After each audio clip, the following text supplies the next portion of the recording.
Llançar diners sempre genera atur, encara que mentre estàs llançant hi hagués gent ocupada a llançar-los. La festa de les infraestructures s'ha acabat i ara estem pagant les conseqüències d'haver construït contra l'activitat econòmica. Tenim autovies sense cotxes, aeroports sense avions, UAVs sense viatgers. La crisi i les conseqüents retallades en sanitat i educació encara descarnen més el gran despropòsit d'aquestes infraestructures cares i infrautilitzades. La indignació pel rescat de les autovies radials, les indemnitzacions pels tancaments del magatzem Castor, la fallida de la concessionària del túnel de l'alta velocitat al Pertús o retards a la construcció del corredor mediterrani, tot això ha servit per fer arribar al carrer un debat que abans estava reservat a especialistes. Però, com es prenen les decisions polítiques en matèria de construcció d'infraestructures a l'Estat? I si són necessàries, com s'articulen els territoris per demanar-les? I quins són els costos reals i socials de la construcció d'infraestructures? I, sobretot, qui els paga?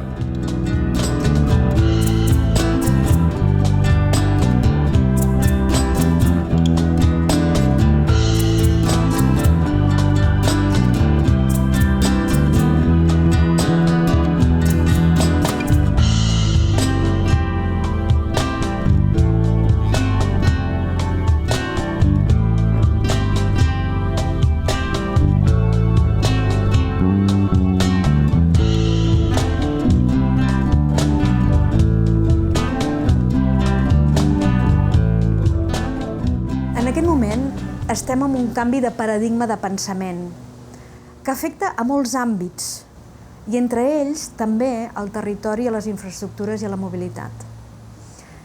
És un canvi de paradigma que està abandonant el paradigma anterior, el de la modernitat, el del creixement, el de la construcció, i que ens està portant a un paradigma de la sostenibilitat, on els elements sobre el territori s'han de pensar des de perspectives diferents. Quines perspectives? La perspectiva del medi ambient i la perspectiva del cost social. Ara sabem, i ho sabem perquè tenim exemples repetits, fallits, que les infraestructures per elles mateixes no ens porten creixement. A Espanya s'han fet les infraestructures principalment per tenir-les i no per usar-les. Per tant, l'avaluació socioeconòmica que haurien d'acompanyar sempre les inversions en infraestructures no s'ha fet a Espanya, o quan s'ha mirat de fer no s'ha fet prou rigorosament, perquè l'objectiu no ha estat mai el de contribuir socioeconòmicament amb aquella infraestructura, sinó dotar la infraestructura, inaugurar-la, poder anar a cada regió explicant que aquest govern ha aconseguit fer un aeroport en aquella província, una carretera, etc. Per tant, estem parlant d'un projecte poc relacionat amb el transport. Fa créixer molt més una universitat que qualsevol aeroport, perquè com més coneixement tinguem, més aboquem coneixement sobre el territori, més se'n beneficien les empreses i més creixement hi ha. Això se'n diu economia del coneixement. Les infraestructures han estat vistes com un fet religiós a Espanya. És a dir, aquí s'ha creat una mena de cultura, als anys 80 sobretot quan s'han fet les autopistes i autovies, que resolien problemes, perquè hi havia llocs molt embotellats que si tens problema, mira, si tens un mal estat prens una pastilla, si tens un problema polític te fiques una infraestructura i t'ho resoldràs com les pastilles. Les infraestructures han sigut les pastilles de la política. Tens mal estat? Pastilla, aspirina. Fem una infraestructura. Amb la idea de país antic que quan fas una infraestructura passaran coses. I això és així a Uganda. I era així a l'Ebre i al Mediterrani a 1960. Però quan una economia està madura, per més infraestructures no tens per què tenir més ús. La PTP es va crear després de les Olimpíades perquè els Jocs Olímpics ens van deixar bàsicament un desenvolupament viari descomunal, rondes, túnels de Vallvidrera, previsió dels túnels del Garraf i molt poquetes inversions en transport públic. La PTP va néixer perquè la política, amb persones que canviaven cada 4 anys, no donava lloc a una defensa permanent de la mobilitat sostenible. A Catalunya, a nivell d'infraestructures i de mobilitat, tenim dos models diferents. Un és la Catalunya densament poblada, Barcelona i els seus entorns, en el qual hi ha uns nivells d'oferta de transport públic d'alta capacitat, em refereixo sobretot a transport ferroviari, en el qual incloc metro i tramvia, que ofereix un molt bon servei.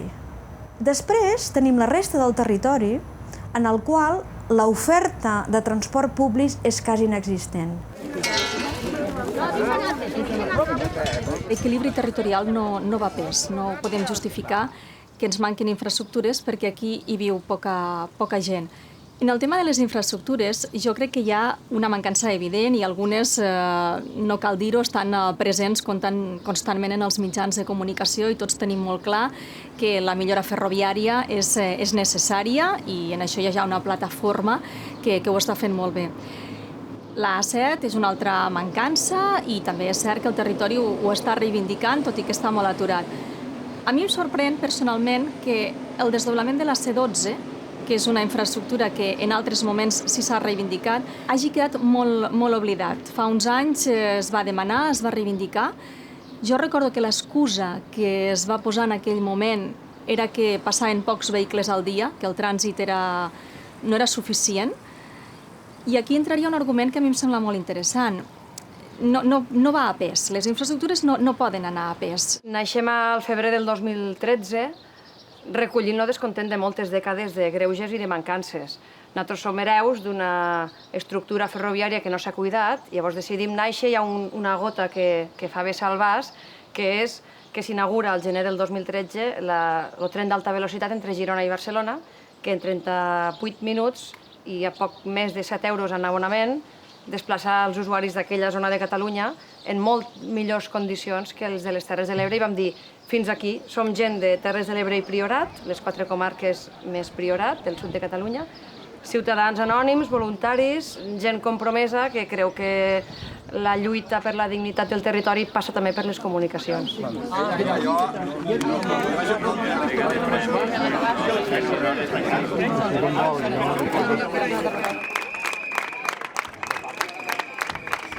No són els territoris, són els ciutadans els que no tenen resolts les seves capacitats de desplaçament. I llavors, aquí sí que podríem parlar de desigualtats d'oportunitats, no?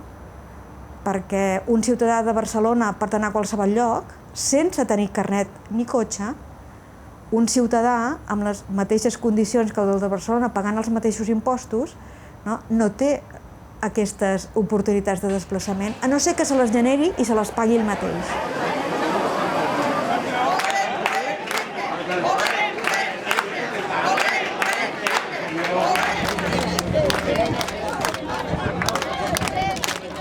La valoració més important d'estos 3 anys és que hem creat consciència. Fil a l'agulla, hem aconseguit fer pedagogia i això seria la principal millora que hem aconseguit, que és ficar damunt la taula i a primer ordre del dia la problemàtica real de mobilitat a les Terres de l'Ebre.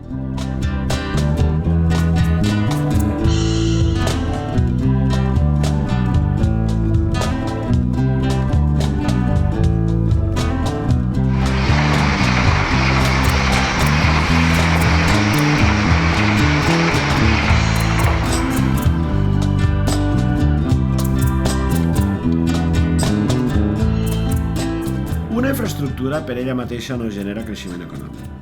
Ara, pot tindre un efecte multiplicador si es posa al servei d'una necessitat de transport que existisca, d'allò que sigui necessari. La necessitat de transport ha d'estar a la base de la planificació estratègica de les infraestructures. A Catalunya, la indústria i el comerç necessitaven mitjans de transport i infraestructures per desenvolupar-se i davant de la inacció de l'Estat, els industrials catalans, com els agricultors i comerciants de Reus, van pagar els seus trens i carreteres per moure els seus productes. Es dona molta importància a les infraestructures, que són condició necessària però alhora no és suficient. Podem tenir infraestructures que en realitat passen pels llocs i no generen activitat, i en canvi, a vegades la mateixa activitat és la generadora d'infraestructures. A les Terres de l'Ebre hi ha una mica de les dues coses. En algun moment s'han impulsat i en d'altres moments les infraestructures han passat per allà, però no han acabat de generar desenvolupament. A l'edat mitjana, i perdoneu que vagi tan lluny, hi havia 2 ciutats que es disputaven la primacia a Catalunya. D'una banda Barcelona i de l'altra Tortosa. Inclús tenen una pugna que dura més de 100 anys. En canvi, quan arriba podríem dir, el món comercial modern i contemporani en el segle XVIII, surt una tercera ciutat que comença a agafar la primacia al sud de Catalunya, que és Reus. Hi ha dos models de construcció molt diferents a Espanya. D'una banda hi ha el model, diguem-ne, de Catalunya, que és una regió que construeix els ferrocarrils en relació a les necessitats derivades d'un procés d'industrialització endegat en retard en altres països i per consolidar-lo, i d'altra banda la resta d'Espanya, que els grans grups de la branca francesa van venir aquí per aprofitar una ocasió de negoci que és sobre la base de construir el ferrocarril espanyol. Reus comença a ser un centre comercial important i creu que només pot ser important si és capaç d'atreure cap al seu mercat els productes. La primera cosa que fa és posar un arbitri als productes i aquest arbitri, és a dir, un pagament d'una quantitat, es destina a pagar infraestructures, que són moltes i diverses. Cap al 1880 es crea el ferrocarril, aquest directe a Madrid, que passa per Reus, Móra d'Ebre, i de Móra d'Ebre ja se'n va cap a la Puebla d'Íjar i el Baix Aragó. Aquest ferrocarril és determinant ja per acabar de consolidar Reus com un gran centre, sobretot de comercialització i després exportació de productes agrícoles, no? És el cas famós aquell del Reus, París, Londres, no? Que tothom coneix. El ferrocarril va comportar un abaratiment de les despeses de transport molt important, però el que no es dona, el que no es va donar, és un procés de distribució, diguem-ne, del procés d'industrialització pel territori, sinó que al contrari. El que va potenciar el ferrocarril és la seva concentració en aquelles regions, en aquelles localitats on ja tenien una tradició industrial molt important. Què crec que hauria d'haver fet Tortosa en aquell moment? Probablement impulsar de manera molt decidida la connexió del tren que ja tenia, doncs des de Tortosa, via Xerta, però anar a Móra, empalmar amb l'altre tren, i haurien tingut via directa a Saragossa i a tota la península. Davant d'aquestes dues històries, de dues ciutats importants del mitjorn català, es pot pensar bé què és el que motiva que una ciutat acabi connectant-se molt bé amb el seu rerepaís, és a dir, construint ella mateixa el rerepaís, i una ciutat que es queda, diguéssim, més acantonada en el seu entorn immediat. Jo crec que hi té molt a veure el que hi hagi un esperit d'innovació, unes estructures, diguéssim, empresarials, diguéssim, innovadores. En el cas de Reus, doncs, hi ha un centre de lectura que realment impulsa moltíssimes coses.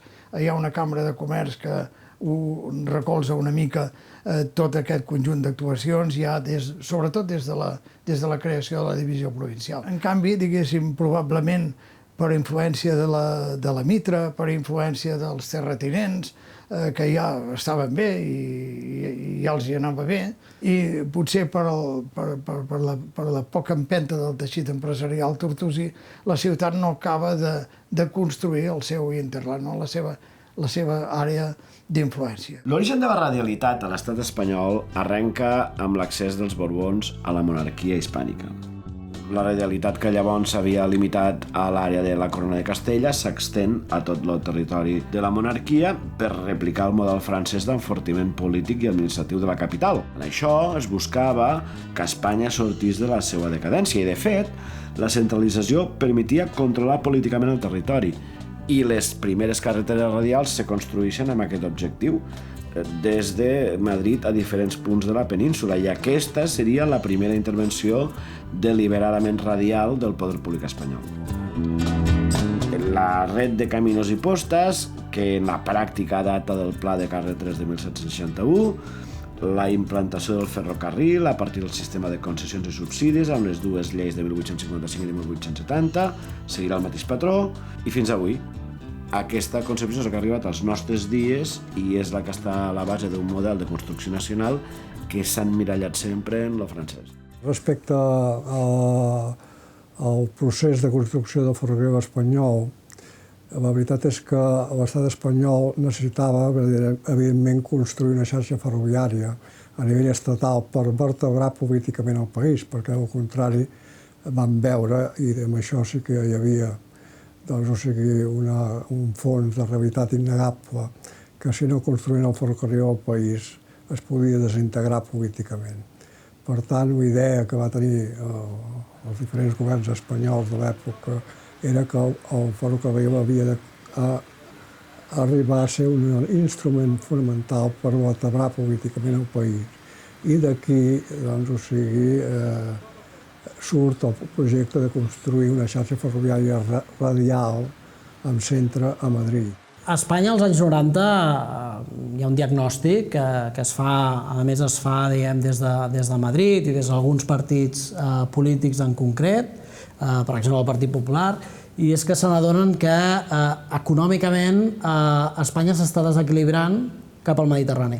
El Mediterrani és una zona molt activa econòmicament, que està prosperant molt i que a més ho està fent a un ritme molt més fort que el centre peninsular, de forma que consideren que aquest desequilibri pot portar a una certa tensió territorial i tensió política en el futur respecte al centre de poder, que és un centre, diguem, consolidat a Madrid. Això s'intenta revertir no només, però també amb infraestructures. La principal fita de la política d'infraestructures, la principal de totes, es hacer una red ferroviaria de alta velocidad que en 10 años situará a todas las capitales de provincia a menos de 4 horas del centro de la península. És ràpida la comparació. No es pot fer només per crevar la capital, s'ha de fer només per crevar la capital.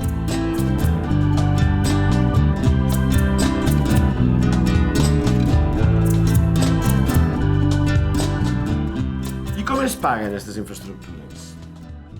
Al 2017 se complien 25 anys de la inauguració de l'AVE Madrid-Sevilla. En estos 25 anys, l'estat espanyol s'ha dotat de la segona xarxa d'alta velocitat més extensa del món, darrere Xina. De fet, si tenim en compte la diferència de població, més gran que la Xina.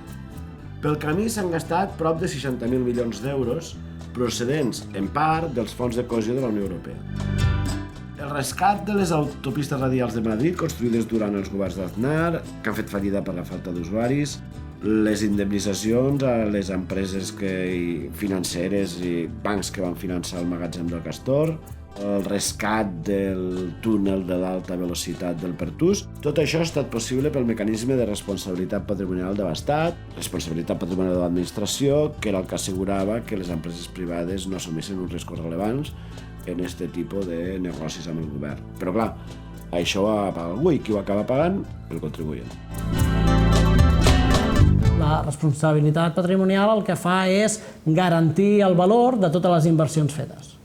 Per tant, un concessionari pot decidir participar en un concurs fent unes inversions que sap que si el negoci va malament recuperarà les inversions. Els incentius perversos que genera això és que un pot fer obres que realment no necessàriament hagin de tenir el trànsit suficient perquè siguin rendibles a llarg termini, perquè si jo aconsegueixo tenir uns beneficis molt importants en l'etapa de la construcció i tota la inversió, diguem, està garantida per l'Estat, mentre jo guanyi més amb la construcció que el que perdo com a soci capitalista, és un negoci que funciona força bé i que és un negoci que hem vist que s'ha practicat de forma recurrent a Espanya. Alguna gent diu, hay veces que se ha invertido antes en Cataluña, por ejemplo, en las autopistas que nosotros no teníamos. I és veritat. I és veritat. Què va passar amb les autopistes? Espanya està començant a créixer molt econòmicament després d'un pla de liberalització. De pronto, el Banc Mundial diu, escolta, necessiteu començar a fer coses en carreteres i l'actuació que heu de fer ja és una autopista de la frontera fins a Múrcia. Ells van dir fins a Múrcia. Perquè cada vegada portarà més turistes i camions, mercaderies. Però hi havia un problema. A Franco no li agradava cobrar impostos. Què van decidir? A càrrec dels interessats. I si s'ha de fer càrrec dels interessats, els s'ha de fer. Esta no té segona. Si s'ha de fer a càrrec dels interessats, s'ha de fer on hi ha interessats, on hi ha trànsit. Quines són les primeres autopistes de peatge? On hi havia interessats? Que és el corredor de la Mediterrània. Un dels elements del nou paradigma és que comencem a reconèixer que els desplaçaments no tenen cost zero Hi ha el cost ambiental, per exemple, el canvi climàtic és un cost ambiental. El cost ambiental és un dels costos, n'hi ha d'altres. El cost social, cada vegada més evident. Per exemple, el cost de no poder anar a treballar.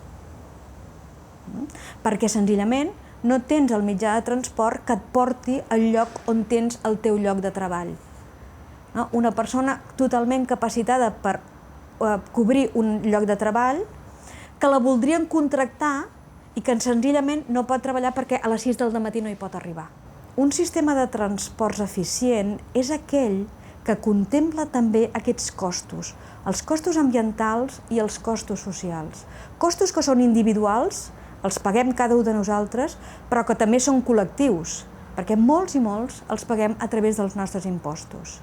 A Espanya hi ha hagut, o encara hi ha, un debat sobre infraestructures molt mediatitzat políticament, per bé i per mal, en el qual els arguments tècnics i la raó dels costos, dels beneficis, dels impactes, tot això té una importància menor i sempre instrumentalitzada a favor d'una idea prèvia. En general, quantes més infraestructures, millor, és el que es pensava a Espanya fins fa potser 15 anys o així, era la ideologia dominant, justificada perquè, clar, el dèficit d'infraestructures a Espanya i a Catalunya era enorme comparat amb el d'Europa. I aleshores va haver-hi una falera de construir moltíssim, amb la qual vam fer moltes inversions que no calien i ens vam deixar de fer altres que sí calien. I normalment les que ens vam deixar de fer eren les més petites i les més difícils de projectar i de fer, que necessitaven més consens, i vam fer les més fàcils, les més cares, les més grans, les que també ens permetien executar les transferències de fons europeus any a any. De fet, és molt interessant. Recordava ja un il·lustrat espanyol d'Astúries, no gens semblant a Álvarez Cascos, que es deia Gaspar Melchor de Jovellanos. I aquest home, el 1795, va fer un informe sobre la llei agrària. I el que deia, un dels motius pels quals la hisenda de Carlos III havia entrat en fallida eren les carreteres, els gastos en carreteres. Van gastar tant en carretera gran que van fer fallida, va fer crac, la hisenda. I Gaspar Melchor de Jovellanos deia, i han gastat tants de diners en carreteres que no usa ningú i en canvi les carreteres petites que van de poble a poble, que són fan les fires, estan desateses. Què pensava? Ostres, Rodalies i l'AVE. Un cas molt trist que recordo recentment de com les autoritats o els barons d'Alacant criticaven el Ministeri de Foment perquè l'AVE no arribava des del primer dia a 300 per hora, sinó que per uns temes tècnics els primers mesos l'AVE funcionava a 200 per hora entre Alacant i Madrid. I ningú deia res d'un tren que estava just al costat, a l'andana del costat, traient fum per tot arreu, que era un Rodalies que encara està sense electrificar, és a dir, que és dièsel i que els uneix amb Elx i amb Múrcia, que és un corredor vital per la mobilitat quotidiana. El que és important tenir en compte és que en aquest període, des de que Espanya va accedir a la Unió Europea, hi ha hagut una disponibilitat de fons comunitaris molt importants, fons d'ajuda al desenvolupament regional i després, amb la creació de l'euro, el fons de cohesió. Aquest fons de cohesió s'havia de dedicar, potser amb bon criteri, a actuacions de les que es pogués presentar factura, d'alguna manera, i sobretot en temes de transport i de medi ambient. En medi ambient era difícil de gastar tots aquests diners, de manera que la gran part dels fons aquests de cohesió, sobretot, s'han dedicat a infraestructures de transport. Els fons estructurals han ajudat des del punt de vista financer, però sobretot des del punt de vista retòric.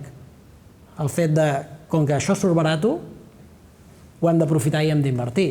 Però això no justifica que s'inverteixin en mals projectes o en projectes que, a més, són deficitaris. És a dir, que al llarg del temps, és veritat que la inversió t'ha sortit més barata, però si són projectes deficitaris hauràs de dedicar una part del pressupost important a anar fent el manteniment, a anar pagant, diguem, les pèrdues operatives que pugui generar aquesta infraestructura. I això ja no es finançarà amb fons europeus. A part que quan els fons europeus s'han tornat, diguem, més estrictes, l'alta velocitat s'ha seguit extenent.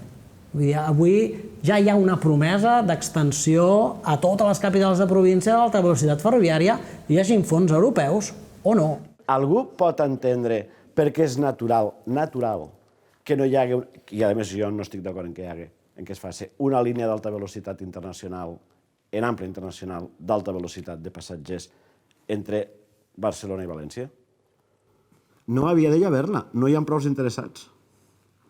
És que una línia d'AVE d'alta velocitat, per pagar-la, necessites molts més milions d'interessats dels que hi ha entre Barcelona i Madrid.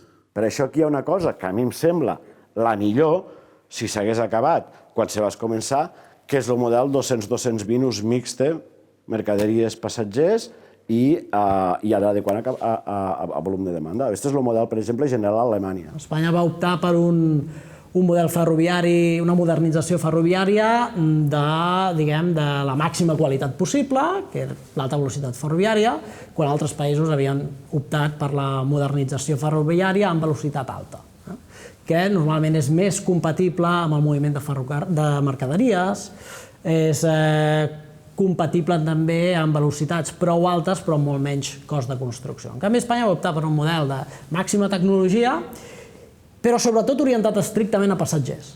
I aquest fet implica que els recursos s'han dedicat, que són més de 50.000 milions d'euros, a l'alta velocitat ferroviària hagin anat destinats exclusivament a passatgers i sabem per l'evidència científica que ja existeix que aquest mode de transport orientat a passatgers és el que té menys impacte sobre la productivitat i per tant sobre les possibilitats de creixement econòmic dels territoris. El problema general és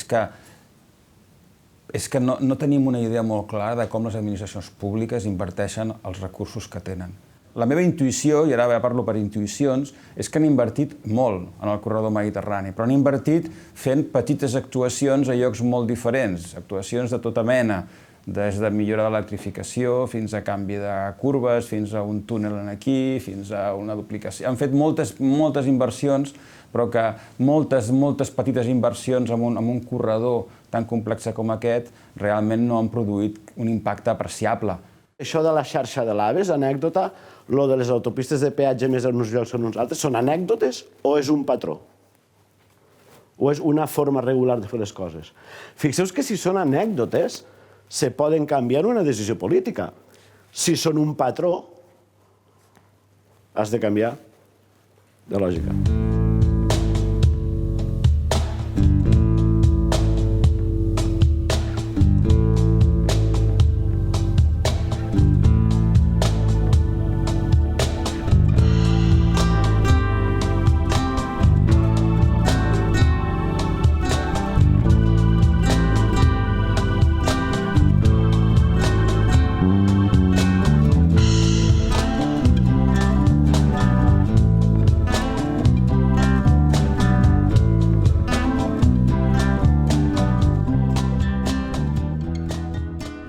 Sobre el corredor mediterrani hi ha una gran desinformació sobre aquest tema, la primera cosa que cal dir.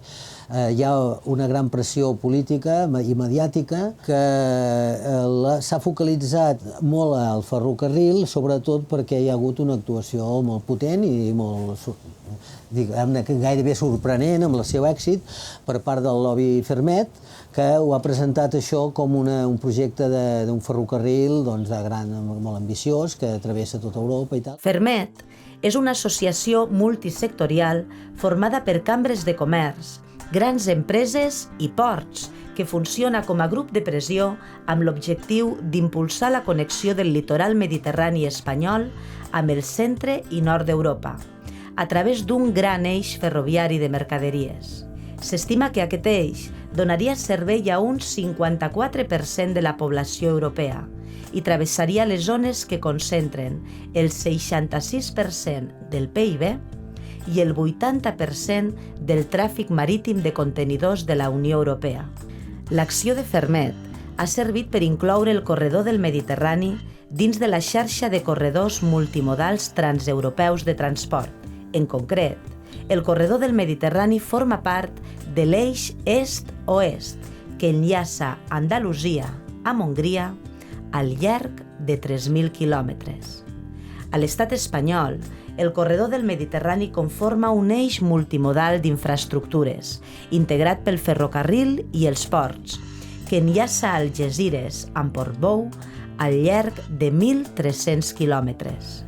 Aquests territoris representen el 46% del PIB estatal, el 60% de les exportacions, el 50% de la població i el 46% de l'ocupació. La proposta passa per construir una doble plataforma de vies en ample internacional, amb 2 vies exclusives pel transport de passatgers i 2 vies per al transport de mercaderies. Mediterrani agafa una posició totalment diferent a la que havia tingut fins a la dècada dels 80. Per què? Perquè una de les grans rutes que creix més és l'Àsia-Europa, que entra pel canal de Suez.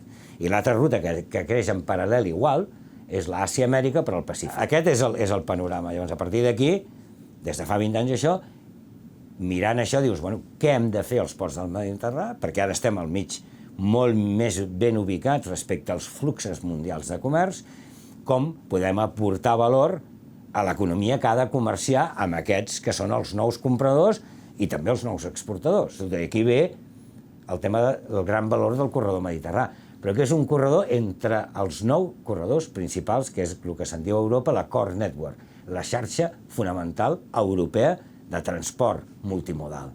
I per tant, el corredor mediterrani és el número 3 i formem part d'aquesta gran xarxa. Aquesta va ser la gran notícia, no el corredor per ser aïllat, sinó la connectivitat que dona amb totes les àrees de consum i de producció. Hem de comptar que el corredor és multimodal i per tant hem de fer-lo necessari perquè ferroviàriament, des de la carretera també, viàriament, vull dir, es connecti amb l'àrea marítima, i això és a través dels ports. Per tant, la connectivitat d'aquest corredor amb els ports és cabdal. Jo crec que Fermet ha assolit bastant els seus objectius perquè el corredor mediterrani es va aconseguir que entrés en el mapa. Tot això és tan important que necessitem sempre doble línia. 4 vies sempre es necessiten en aquest corredor.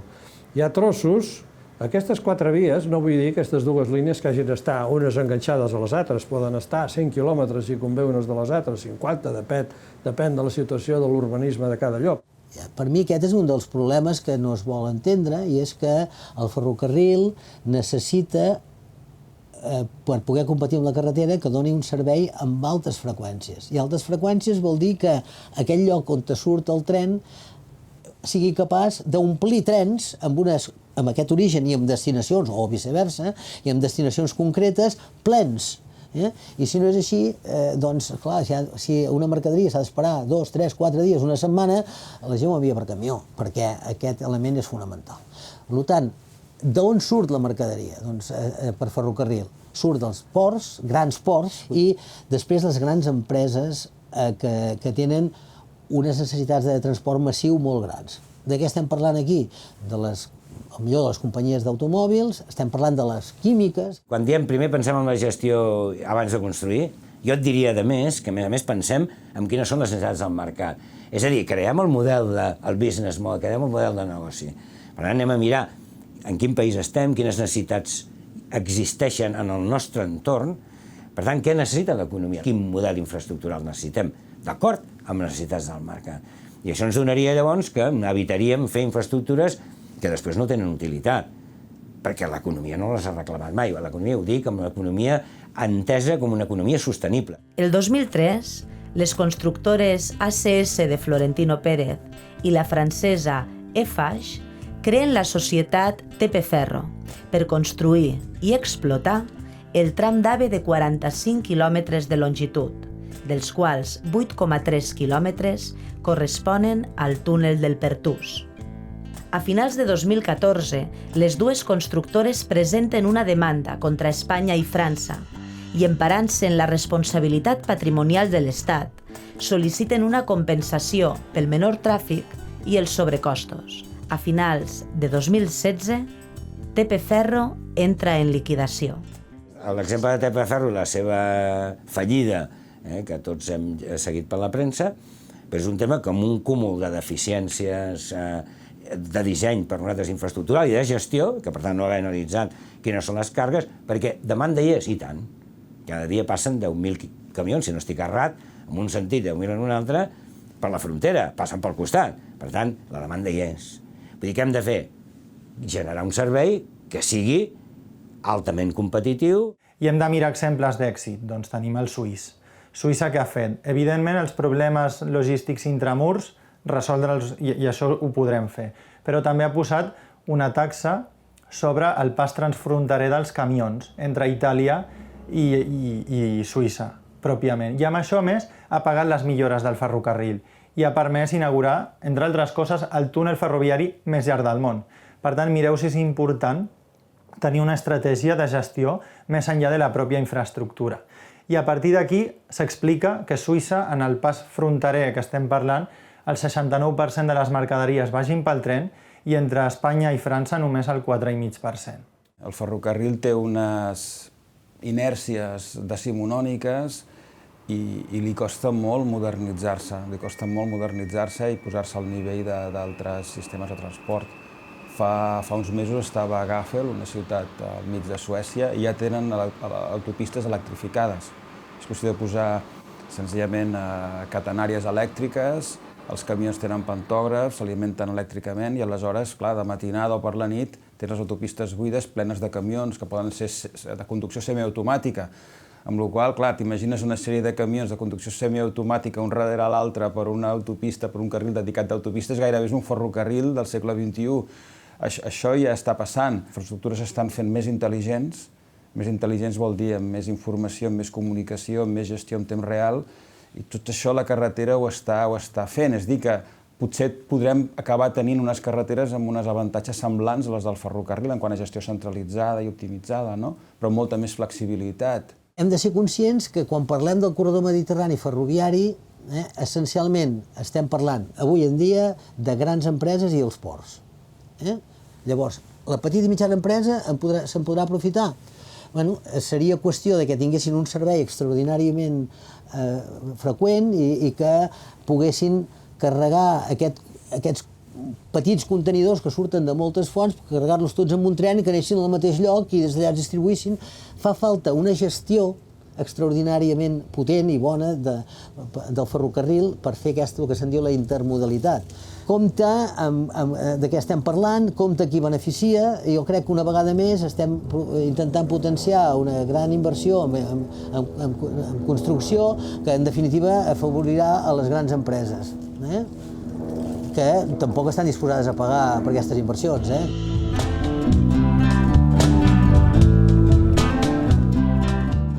El mapa de les infraestructures del sud català està ple de forats negres. L'autopista lliure A7 justament està per acabar entre la Jana de Castelló i l'Hospitalet. A la vegada, entre l'Hospitalet de l'Infant i Tarragona segueix havent una via única amb data sempre postergada de resolució. Los descarrilaments del tren entre Reus i la Mora, la 340 col·lapsada entre les Cases i l'Ametlla de Mar i la falta de desdoblament de la C12. Realment, les Terres de l'Ebre acumulen un dèficit substancial d'infraestructures en la percepció de la gent del territori. I això, com s'explica? Com s'articula la societat ebrenca per reclamar les necessitats d'infraestructures que percep? Moltes vegades no hi ha hagut la suficient força política ni la unió política per a defensar aquestes infraestructures. Fins i tot els interessos localistes han impedit que es facin propostes unitàries des del territori. I això ja li ha anat bé a l'administració, perquè l'excusa de que no estem units és fàcil i els dona un argument moltes vegades per a endarrerir infraestructures que en canvi tothom veu com a necessàries. Però si hem d'anar a proposar, hem d'anar tots, perquè som molt pocs. Per tant, ens necessitem tots. Qui ha de liderar aquesta proposta de territori? Ha de ser la classe política, però també la classe empresarial i, evidentment, la societat. I els intel·lectuals que en tenim al territori. Tenim talent, hem de fer-ho tots junts. I el problema no només està fora, també el tenim aquí, perquè no anem units. I jo crec que de vegades malgastem esforços anant per separat. Fem Vallès és una plataforma que es crea entre els dos Vallesos, Vallès Occidental i Vallès Oriental, per donar resposta a unes necessitats que teníem en el territori de vertebració, de progrés econòmic, social, i que enteníem que era important que la societat civil es posés d'acord, s'assegués des de diferents visions per treballar junts per aquest propòsit. Fem Vallès, al final, és un punt de trobada entre tot el món econòmic del Vallès Occidental i el Vallès Oriental, per tant, hi ha diferents associacions empresarials del territori, més una associació, en aquest cas, que és Via Vallès, que aporta diferents professionals de diferents disciplines, com pot ser l'àmbit urbanístic, l'àmbit econòmic, l'àmbit social, que el que porten és una mirada en el territori diferent de la que portem els empresaris. Per què és possible Fem Vallès? Doncs perquè hi ha una tradició econòmica, industrial, perquè hi ha una tradició d'associacionisme social i econòmic, perquè hi ha un arrelament de les persones allà on viuen i treballen, perquè hi ha una fe i una creença de que el territori té potencialitats importants i que s'han d'aprofitar i s'han de desenvolupar. I després ha d'haver-hi una cosa que és molt important, que és l'acció, la voluntat. Si no hi ha voluntat de que passin coses, les coses no passaran. Els primers ens d'àmbit supracomarcal a les Terres de l'Ebre són el Consell Intercomarcal de les Terres de l'Ebre i l'Institut per al Desenvolupament de les Comarques de l'Ebre, l'IDC. El Consell Intercomarcal es crea el 1978 i és obra del president Tarradellas, conscient de que calia crear un organisme que representés el conjunt de les Terres de l'Ebre, amb qui poder negociar la transferència d'aigua de l'Ebre, entre d'altres coses. El Consell desapareix el 1989. El malestar davant l'amenaça de transvasament de l'Ebre arran del Pla Hidrològic Nacional al 2001 motiva la creació de la Delegació del Govern de la Generalitat a les Terres de l'Ebre i el revifament de l'IDC, instituït el 1993. L'últim episodi per definir un marc de governança territorial el trobem amb el Pla Estratègic Empresarial i per l'Ocupació de les Terres de l'Ebre, destinat a ser l'estratègia de reactivació econòmica del territori, encarregat el 2012, presentat el 2015 i que no s'ha acabat executant. Els grans problemes relacionats amb el futur de les Terres de l'Ebre sempre han tingut que veure en dos qüestions fonamentals, que és la manca d'una estratègia de desenvolupament propi i el no disposar d'un organisme institucional capaç justament de tirar endavant aquests projectes de desenvolupament. Això va fer que en un moment donat s'intentessin crear organismes per a poder potenciar aquestes possibilitats. Un d'ells era el Consell Intercomarcal de les Terres de l'Ebre, promogut des de la presidència del president Tarradellas, no va funcionar. Anys després, potser 10 o 12 anys després, se va crear l'Institut de Desenvolupament de les Comarques de l'Ebre, obra quan l'Artur Mas era el conseller en cap. Tampoc ha funcionat, malgrat continua existint, és un organisme inoperant, del qual depèn el Consell Econòmic i Social de les Terres de l'Ebre, que no sabe, no contesta, ni se l'espera tampoc, i així estem en una manca d'institucions capaces d'arrencar el desenvolupament del territori i, per tant, de promoure unes elits dirigents capaces d'assumir la responsabilitat de tirar endavant tot això. Mentrestant, el territori se va endarrerint, va perdent potència demogràfica, va perdent potència econòmica. L'IDC, l'Institut per al Desenvolupament de les Comarques de l'Ebre, en el fons, no deixa de ser una evidència de que el territori no partia en igualtat de condicions respecte a la resta.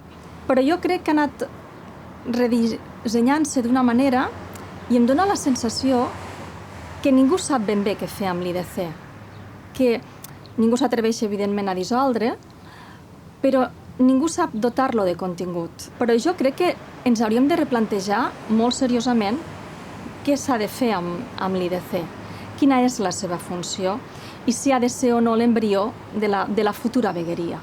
Jo crec que el pla estratègic en un moment determinat va tindre una certa il·lusió en què es fes públic i, sobretot, en què hi hagués una fulla de ruta de l'actuació del govern. Però el pla estratègic, quan arriba el moment, ningú s'atreveix a fer una presentació en públic.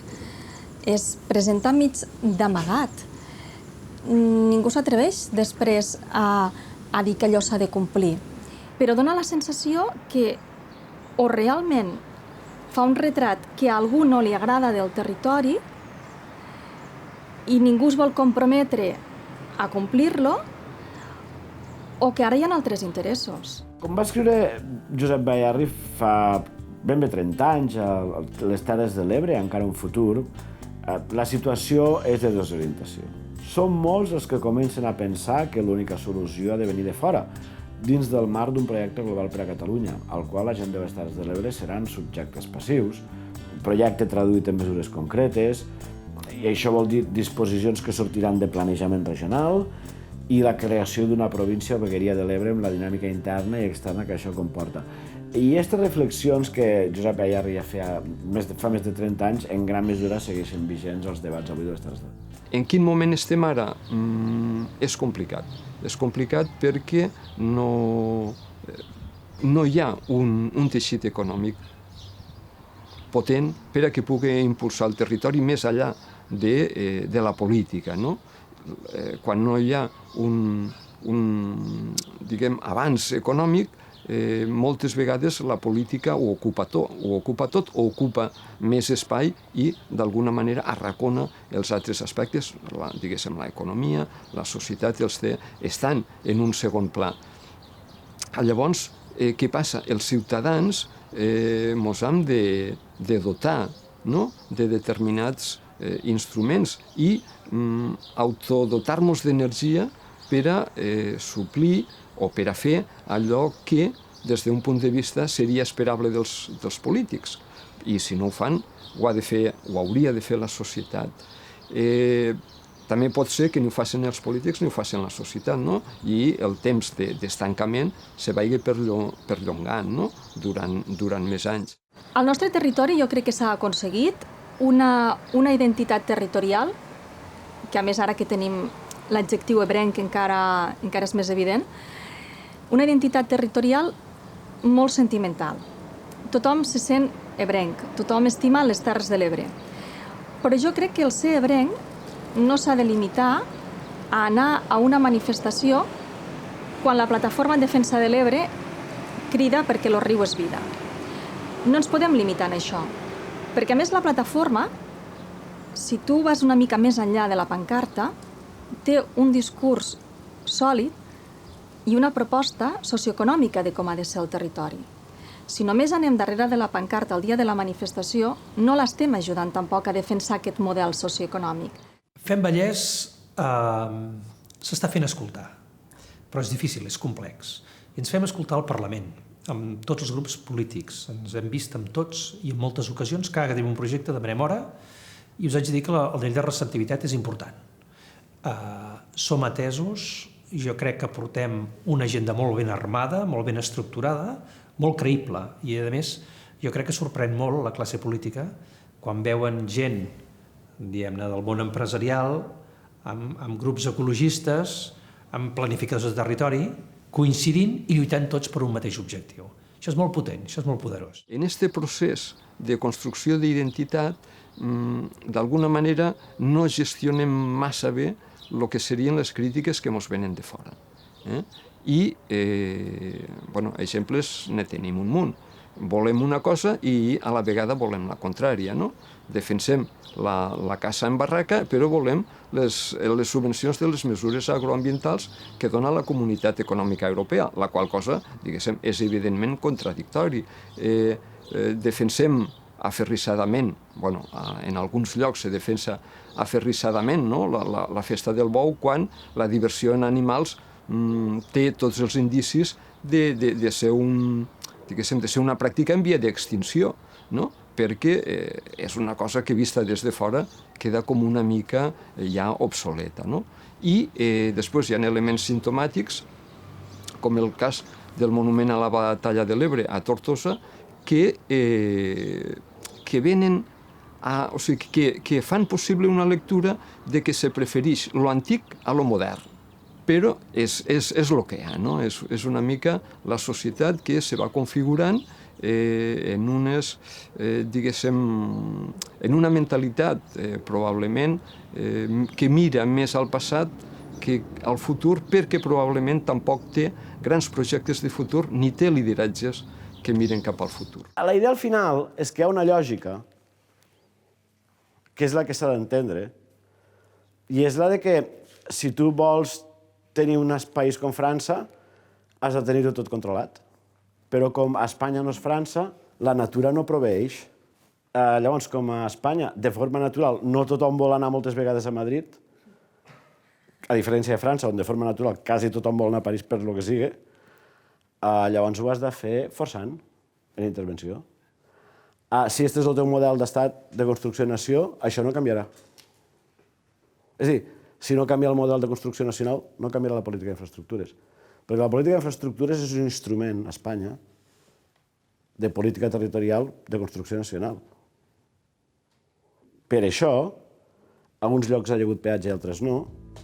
Per això, el corredor mediterrani sempre ha arribat tard, malament i de pagament, i per això nosaltres estem desconnectats. Gràcies.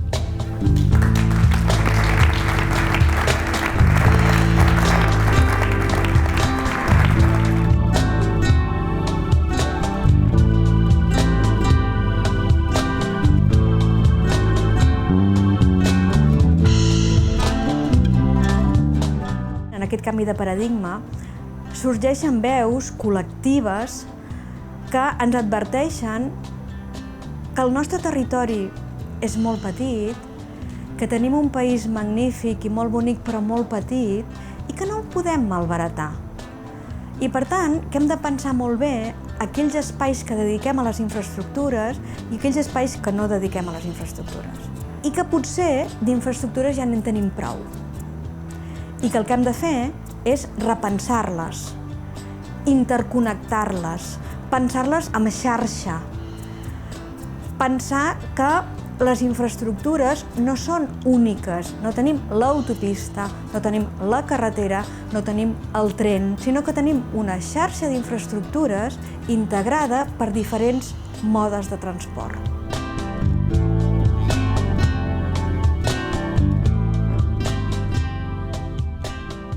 Aquí es vivim molt bé, els que podem viure aquí, els que estem jubilats, estem en un procés de jubilació. Però la gent jove que necessita un projecte de futur, aquí és molt complicat, perquè les oportunitats estan molt limitades.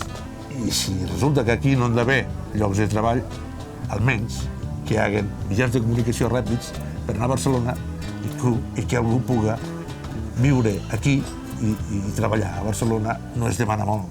Destino, Barcelona, estación de Francia, vía 5. Hem après, gràcies a la història, gràcies a les experiències, què passa quan les coses es fan malament i com se fan de malament quan se fan dependre de poders polítics o poders territorials i quan se prescindeix de les persones o del benestar, de l'activitat econòmica. I com hem après lo malament que s'ha fet, també hem après com fer-ho millor. I també hem après al nostre territori, les Terres de l'Ebre, que som capaços de formular projectes col·lectius il·lusionadors que servisquen per a resoldre la nostra connexió amb Catalunya i la nostra connexió amb el món. Per tant, ens en podem sortir. No deu quedar molt lluny el que et deia emperador. Serem la unitat de la terra, serem l'espurnar de la llum, serem com la força de l'aire que empeny la columna de fum. Serem la unitat de la terra, serem l'espurnar de la llum, serem com la força de l'aire que empeny la columna de fum. Demà, demà, demà.